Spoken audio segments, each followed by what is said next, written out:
Everyone, welcome back to another episode of Hotel Dusk. Thanks for tuning in. You've probably heard this several times throughout this stream already, but I apologize for the holes in the upload schedules that will happen sometimes. Again, there's a lot going on. I think I'll be getting a break from convention sometime soon, but for now, it's a bit hectic, so I don't always have time to, record a bunch of episodes at once. In fact, I haven't gotten time to do that in a long time. I've always had to do one each. It's been very, very stressful. But anyways, catching back up. Hope your day has been good. Let's keep going. As a refresher to myself, in the last episode, we had just given Rosa, an autograph from Summer, but things are starting to sound weird. Things aren't adding up now, and his identity is now in question. I wonder if we're gonna go talk to him about it, but for now, Kyle's saying that Summer's story is more holes than a slice of Swiss. Time to chat him up again. There we go. We're gonna catch you red-handed. We're coming for you, Summer. What's up with you? Like, again, when we were talking to him, he was freaking overcompensating like crazy. He was like, yo, people line the hell up to go see me. You know, freaking my signature. Everybody wants it. I'm so popular. It was just insane. It was way too much. So, we're gonna see what's up. Pretty sure this is his room. All right.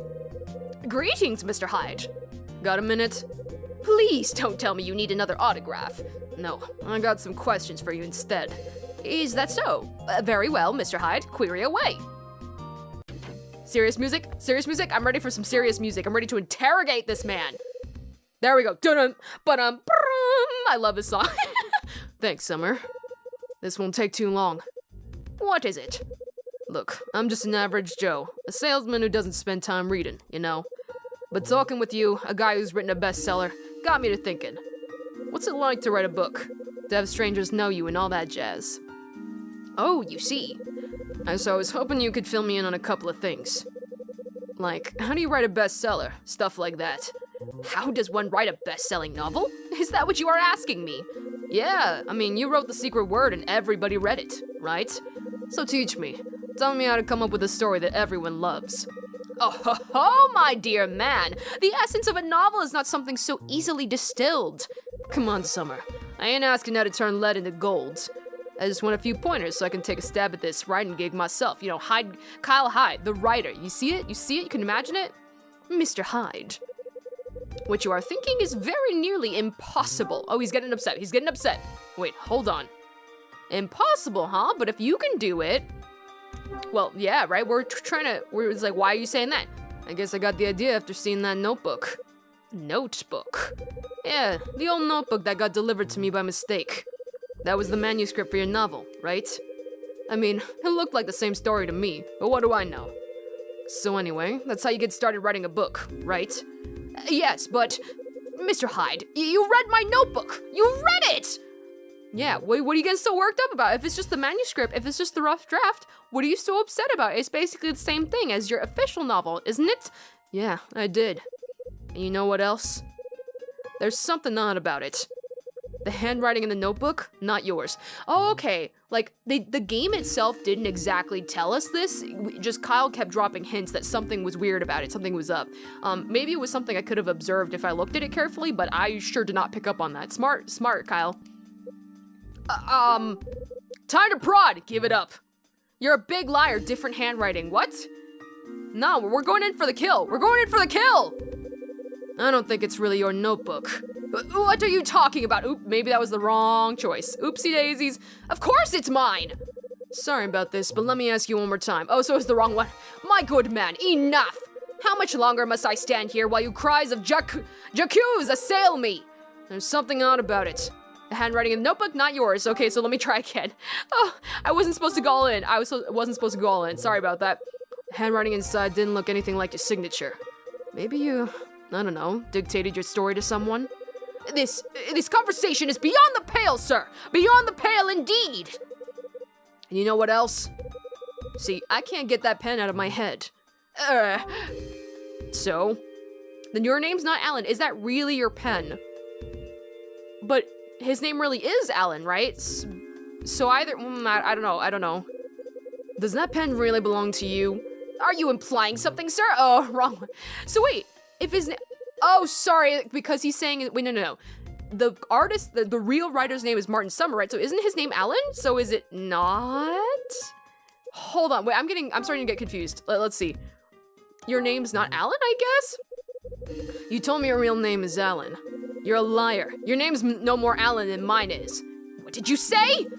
Martin Summer's not your pen name. It's the one that your mother gave you. Huh? So Martin Summer is his real name, but I guess the real author's name is Alan? So it's not the reverse. I thought his real name would have been Alan, but his pen name would be Martin. So what's the, okay, so he wanted to put his real name on all of these novels, I guess, and he stole Alan's idea or something?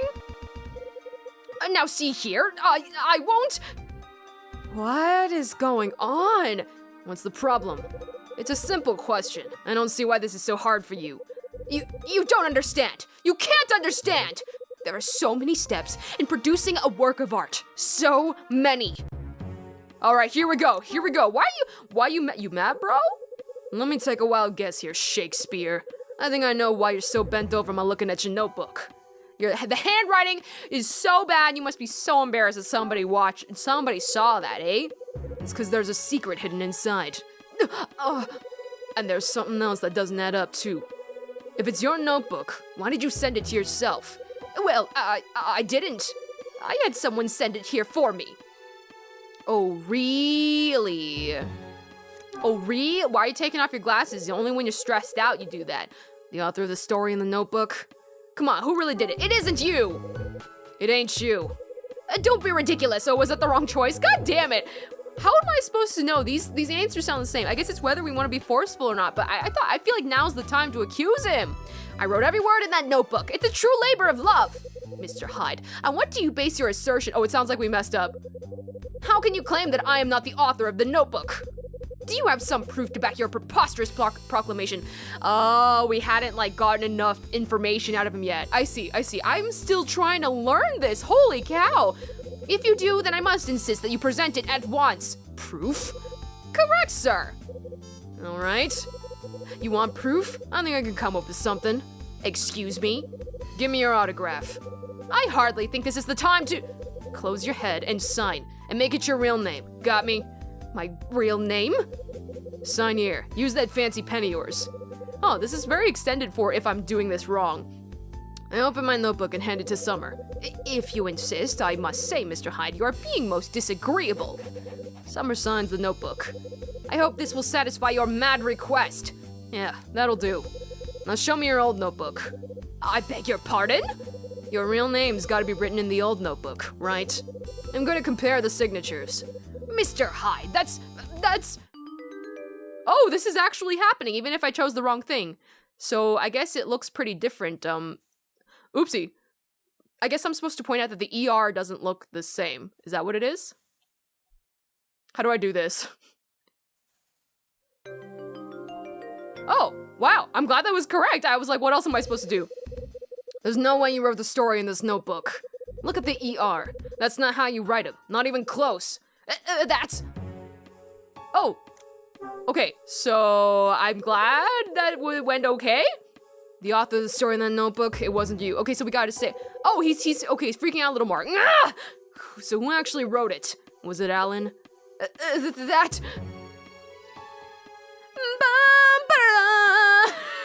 I love the music in this game, it's so good. Who's Alan? That... Oh, he's not answering, oh my god! Come on, man, fess up. Who mailed you the notebook? That he's probably just so flabbergasted that this random other patron is being so nosy and so forceful. I mean, anyone would be taken aback in this situation. It's like, why is this random guy that has nothing to do with me trying to force my, lifelong secret that hangs over my head out right now? This whole thing reeks to high heaven. What are you hiding? He's clamming up. He's clamming up. What's the connection between you and Alan? Is it because we messed up or because he's ready to say something? What's happening? That dramatic zoom in, that's when we break them! What's the problem? Enough! Who are you? Who hired you? Was it the publishing company, or was it that treacherous Dan fellow? What are you babbling about? I don't work for any publisher, and I don't know anyone named Dan. Don't lie to me! Someone must have sent you! Do not think to treat me like a common fool! I am not a stupid man! Do you truly think to extort more money from me? It will not stand, sir! It will not! Hey, calm down. You're getting all worked up for nothing. I'm not a private eye. I'm not a hired thug. I'm just a salesman who happened to run into you in this hotel. But you discovered it! Discovered what? My secret! Looks like it. The question is, which secret? The fact that your debut novel was written by somebody else? Or that someone found out and is blackmailing you? You got two secrets, and now I know them both. I see, so someone's blackmailing him? I'm sorry, when did that get picked up exactly? Oh, because he literally just confessed it, right? Oh man. That about cover it, or you got more skeletons rattling around in your closet? Mr. Hyde, I must ask again. Who are you? Like I said, pal, just a salesman. Then why are you going to expose my secrets? That's not my plan. There's nothing in it for me. And blackmail's a dangerous game that I won't play. I just want the truth. The truth. The truth is something I fear, lest it be discovered and exposed to all. It haunts me, and has kept me from even one restful night these past 10 years. Mr. Hyde, if I could take the secrets I've kept hidden away in my soul, if for one moment I could share them with another human being, it might not be too late. I might yet be able to make a fresh start. Please, Mr. Hyde, would you do me the favor of hearing my sad, ponderous tale? When I was young, I wanted nothing more than to be a novelist. Upon graduating university, I found work writing for a small magazine. I reported local news by day and chased my dream every other waking moment. And yet, as the years slipped by, I realized I was failing and fading. I was incapable. I had no muse to guide me. No words would come. I prepared to let my dream wither and die. But it was at that moment, my darkest hour, that I met Alan. Guy who owns the pen. That's correct. Alan, he was my friend. Keep going. We frequented the same cafe and knew each other's faces well. One day, we struck up a conversation and soon after became fast friends. Our lives were very strikingly similar. We were the same age, for one. In addition, we were both reporters, and we both had been raised by our fathers. The thing that surprised me most was discovering Alan's dream for the future. As you may have surmised, Alan too longed to be a novelist, and yet, although we shared many similarities, there was one aspect where we differed. Alan had not abandoned his dream. In fact, he was totally consumed by it. He pursued the craft with a fervor and desire I could only faintly recall. Moreover, he was a man of immense talent. As for myself, I never shared my own aspirations with Alan. For some reason, I simply did not wish to speak to him of that. So Alan knew nothing of my impotent ambitions, and one day, he gave to me a manuscript that was to be his entry in a writing contest. Humbled by his trust, I gave it my full attention, reading it all in a single night. It was amazing. A work of singular power and beauty. Alan had actually done it. He had created a snare of prose and passion with which to capture his dream. He would be a novelist. I couldn't think. I was drained empty, filled with jealousy and rage, and into this dark void was an even blacker thought. An even blacker thought was born. If only the manuscript were mine. If it were mine, my forsaken dream might yet come to fruition. And so I acted. I opened Alan's desk and took the manuscript. It was like being a part of a waking dream where the actions were not my own. I took it home, typed it up, and submitted it under my own name. As you know, the book was named the winner, and I was a novelist. And Alan? What happened to him? Alan had been betrayed by his only friend. He disappeared, vanishing one day without a trace. Oh, how I've searched for him these past 10 years! And yet, I am no closer to finding him than when I started. Mr. Hyde, I became a novelist by stealing Alan's work.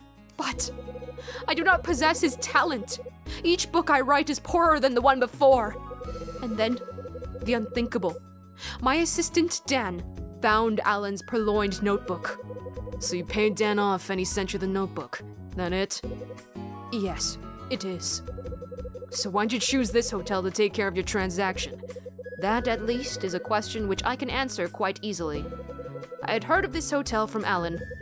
He told me that Hotel Dusk was a special place to him. He said something very important happened to him here. Something important, huh? Yes. Alan mentioned it to me but once. Whatever it was, I could see how he treasured and safeguarded it. Yeah, I'd treasure this rat hole too. Mr. Hyde, I...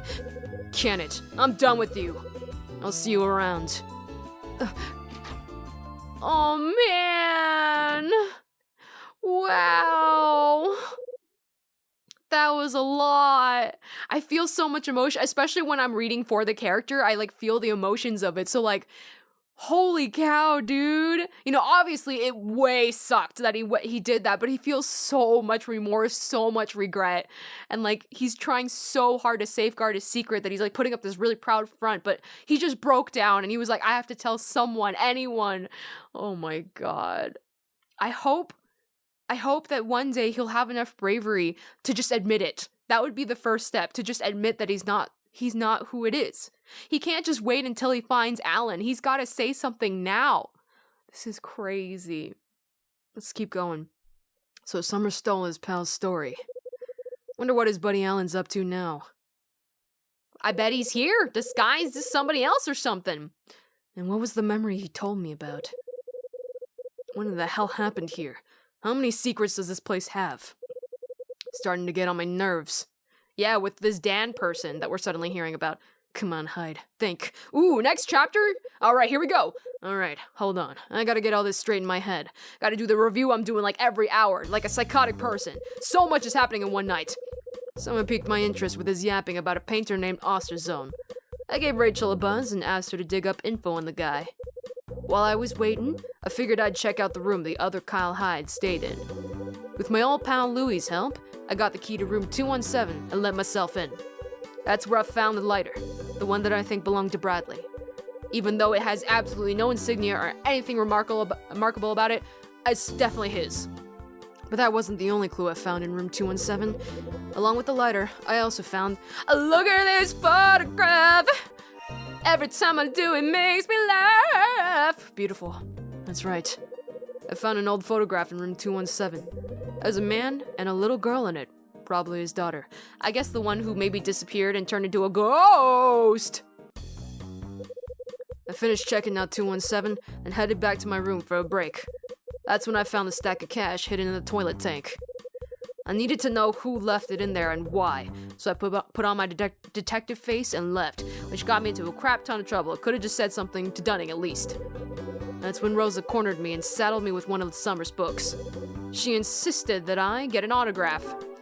Get me an autograph! That's right. She asked me to get Summer to sign her book. Kyle Hyde, professional autograph hound. Cripes. I tracked Summer back to his room to get the autograph. That's when Summer noticed he'd lost something. The thing Summer dropped was a pen. A crowbar. He was planning to slam it over everybody's head. That's right. Summer lost a pen. Same pen Louis found and gave to me. I gave the pen to Summer, and he signed Rosa's book. But now I was on to him and getting more suspicious by the second. See, Rosa said something that got me interested in Summer again. She talked about the signature, or the real name. Yeah, okay. That's right. Summer said he wrote under a pen name, but Rosa told me Martin Summer is his given name. My money's on Rosa. I knew Summer was guilty of something, so I put him under the bare bulb. Got correct like Humpty Dumpty. I love this narration. Perfect, amazing, and spilled his guts about his debut novel. The big secret was, he stole a friend's work. I have weird handwriting. It is my deepest, darkest secret. That's right. Someone stole the story from some guy named Alan.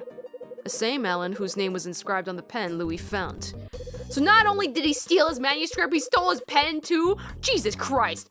Search in room 217 confirmed my hunch. Bradley was here 6 months ago. From this lighter that has nothing significant about it, definitely was here.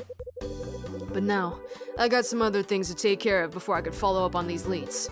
The guests here eat, sleep, and hoard secrets like squirrels hoard nuts.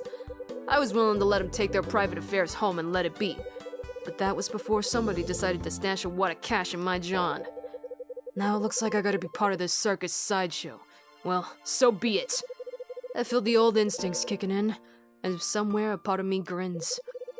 I'm still looking for anything that'll lead me to Bradley, but nothing's stopping me from taking out the trash along the way. Yeah, we're just gonna bust everybody, learn all their secrets, blackmail everybody. It's gonna be a great time.